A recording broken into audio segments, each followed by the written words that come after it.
Qu'est-ce que je sais de mon père? Qu'est-ce que je connais de sa vie? Ce soldat qui ne quittait jamais ni son chapeau de brousse, ni son fusil. Khalifa Haroud, nom et tête d'Algérien, uniforme de l'armée française. Durant la guerre d'Algérie, il était harki, et de ce mot non plus, je ne sais pas grand-chose.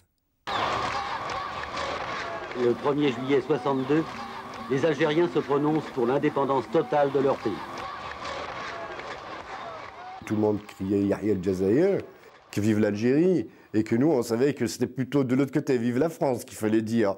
Donc, il y avait un conflit, et on ne comprenait pas pourquoi il fallait qu'on se cache, quoi.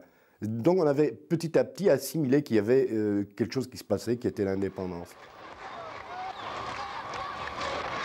Je voulais être avec les petites filles, parce que je les voyais sauter, donc je voulais aller avec eux. Et puis, il y avait une dame, elle m'a dit, mais...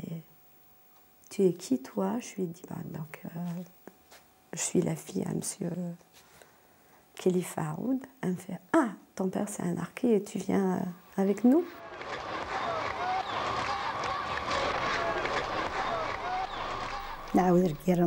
Pour nous commencer une autre guerre. Tu comprends?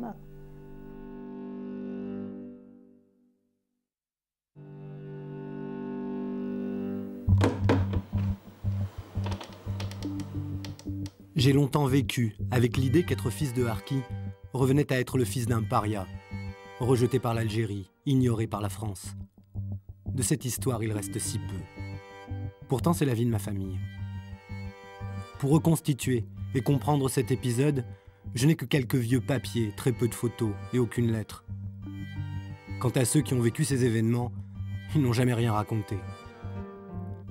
La plus sûre de mes archives est également la plus inattendue. C'est un mouchoir, brodé par mon père en prison. Toi, mon père, tu ne sais pas lire, tu ne sais pas écrire. Tu as pourtant réussi à broder sur ce mouchoir des mots résumant l'essentiel d'une existence. Le prénom de ta femme, ceux de tes enfants, ceux de tes parents. Tu as brodé sur le tissu comme on grave dans sa mémoire. J'ai été arrêté le 15 juillet 1962. Ce mouchoir vieux de 40 ans est le révélateur d'une mémoire jusque-là cachée. Dans ma quête, je compte sur lui. Mais également, et pour la première fois, je peux compter sur les souvenirs de mon frère Ahmed, sur ceux de ma sœur Zaya et sur ceux de ma mère. Dans beaucoup de familles d'anciens harkis, le silence s'est installé. Avec le père, la règle est simple. On ne parle pas de cette histoire.